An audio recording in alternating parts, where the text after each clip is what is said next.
Hello dear ones, and welcome to today. It is Sunday. This is the Sunday post, and the card of the day is boop boop. Les amours. My French is terrible. Basically the lovers.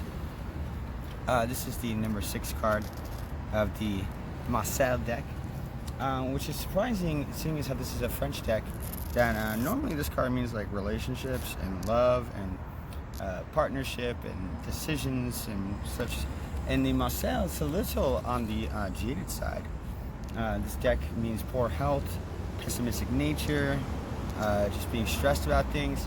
And if you look at the deck, you see we're kind of seeing her point of view on things. Now, who is she? Is she a mother-in-law and this is her son being like, oh, here's my wife, I'm going to leave you now forever? Or is this his wife and oh, here's my new lover, I'm leaving you now? Who knows what's going on here? Instead of Raphael, which we have in the Rider-Waite-Smith, who looks over the relationship, we have Cupid. The difference between them is that Cupid is the Roman equivalent to Eros of the Greek pantheon. And Eros and Cupid are kind of like not necessarily the cutesy characters that we like to pay them out in media. If anything, they are kind of tricksterish. I mean, Eros represents this tamed, untapped, raw love that the Greeks were actually fearful of. And Cupid is kind of going on that, but more of a impish, fairy-like, very trickstery kind of god. And so, what does this represent, and how can we take this in for today? Pessimistic nature comes from our need to compare ourselves to other people. This is the trump of Gemini. Gemini has that quality about them where they constantly are comparing themselves to what they present themselves as and then who they actually feel they are on the inside. This is a generalization, of course. As the number 6 card, this does have to deal with choices and compromises. The choice and compromise that we take here is whether to give in to our pessimistic nature, to give in to our need to compare ourselves to other people, and then place judgment on ourselves. Or can we use this to better ourselves instead? See the qualities that we like in other people, notice that it's missing without it in us, and then try to match that, get better at it. I believe it was Ancien who stated that envy was the most useful of the so-called 7 deadly sins. Because if you didn't let jealousy get in there, if you didn't let jealousy rule your envy, as it were, then you would be able to instead make it a goal instead of a, oh, I hate them because they have what I don't have. It's more like, it's time for you to show up, use that as a guide, an example of what they attained, and then try to match or better it. We all can't live the same lives, but we can definitely do what makes us happy. And if what they have, you don't have, is making you unhappy, instead of getting mad at them, get better with yourself. Another part of this card is bad health.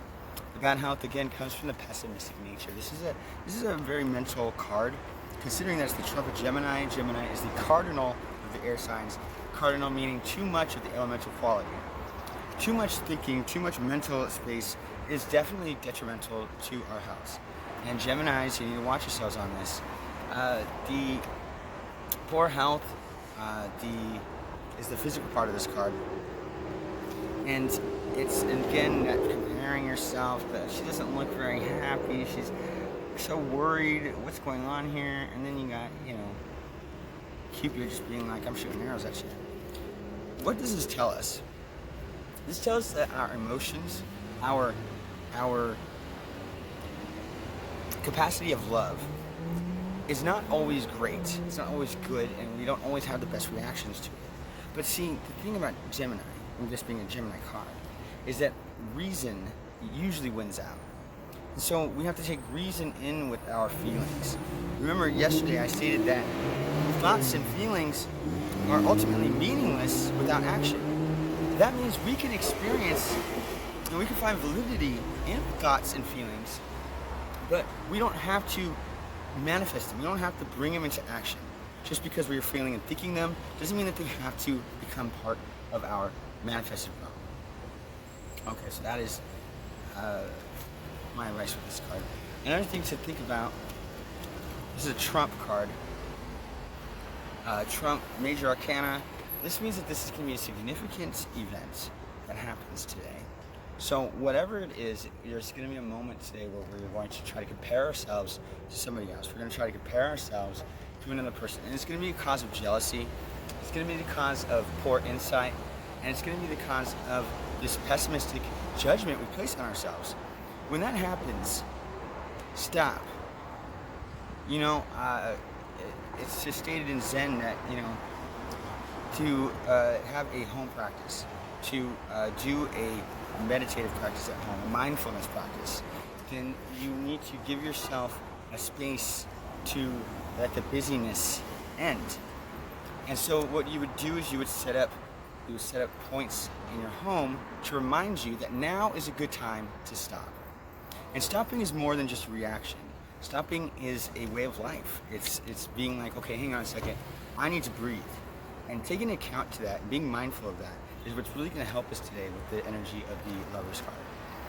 And so, wow, really weird, huh? That it's a French deck, and the French are known for their love and for their, you know, the love of life, and you know, but this card is very sad, kind of jaded even. But that is the Marseille deck. Again, today's card is Lovers from the Marseille deck. Since it is a deck before the Rider-Waite-Smith, the interpretations are going to be different than what you guys are probably used to. Moving on.